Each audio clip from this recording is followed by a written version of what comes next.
కర్కట రాశి వారి జాతకానికి 3 గవ్వలు పడ్డాయండి. వీరి జాతక బలానికి మాత్రం గురుగ్రహ బలం అయితే వీరికి కలిసి రాదండి. వీరి జాతకానికి చాలా వరకు చికాకులు ఉంటాయండి.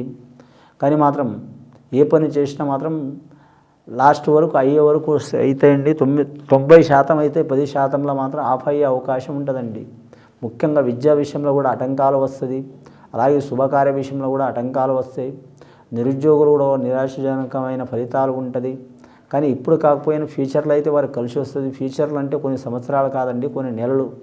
వారి జాతక బలంలో చూడాలంటే మాత్రం ముఖ్యంగా ఈ అశ్విజ మాసంలో మాత్రం వారు ఆయుధ పూజ చేయటం, అంటే వారు ఏ వృత్తి చేస్తున్నారో అదే ఆయుధం వాళ్ళది, పూజ చేయటం చాలా వరకు మంచిది.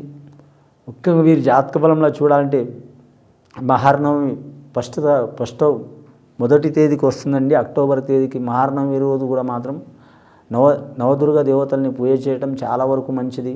ఈ కర్కట రాశి వారి జాతకానికి చంద్రమహారదశ జాతకం కాబట్టి మంచి ముత్యం ధరించడం చాలా వరకు మంచిదండి.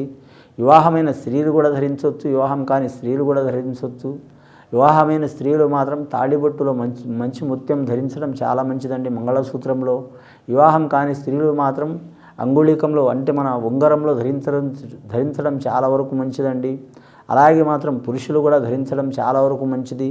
చంద్రదోషం అనేది తొలగిపోతుంది. చంద్రదోషం తొలగిపోవటం మూలంగా మాత్రం మనసు అనేది స్వచ్ఛంగా ఉంటుంది. మైండ్ అనేది ఫ్రెష్ ఉంటుంది. ఎంత స్ట్రెస్ వచ్చినా, ఎంత బాధ వచ్చినా కూడా తట్టుకునే శక్తి ఉంటుంది. అలాగే వారి జాతకంలో చూడాలంటే మాత్రం మరి ఎక్కడ పోయినా మాత్రం దూరదేశ ప్రయాణం కావచ్చు, విద్య విషయం కావచ్చు, ఆరోగ్య విషయం కావచ్చు, అలాగే సంతాన విషయం కావచ్చు, సంసార విషయం కావచ్చు, వాటిలో ఏమైనా అవంతరాలు, చిక్కులు, చికాకులు, బాధలు ఉంటే తొలగిపోయే అవకాశాలు ఉంటాయండి. ముఖ్యంగా వీరి జాతక బలానికి చూడాలంటే మాత్రం వీరు బియ్యం దానం చేయటం, తెల్లని వస్త్రం ధరించటం, సరస్వతి మాతను పూజ చేయటం, శివుణ్ణి ఆరాధన చేయటం, అలాగే మన బాలికలను సహకారం చేయటం. చిన్నపిల్లలు దేవుళ్లతో సమానం అంటారు. పుట్టినప్పటి నుంచి 5 సంవత్సరాలు వచ్చే వరకు మాత్రం చిన్నపిల్లలు దేవుళ్లతో సమానం. వాళ్ళకి మంచి చెడు అనేది తెలియదు కాబట్టి వారికి సహకారం చేయటం చాలా వరకు మంచిది. అలాగే పెద్దల్ని ఆదరించడం చాలా వరకు మంచిది. పెద్దలంటే మాత్రం చిన్న వయసులో పెరిగిన వారు, మతిమరుపు ఉంటుంది, ఒంట్లో బాగుంటుంది, వారు కూడా చిన్నపిల్లలతో సమానం అండి. రెండవ జన్మ వారికి.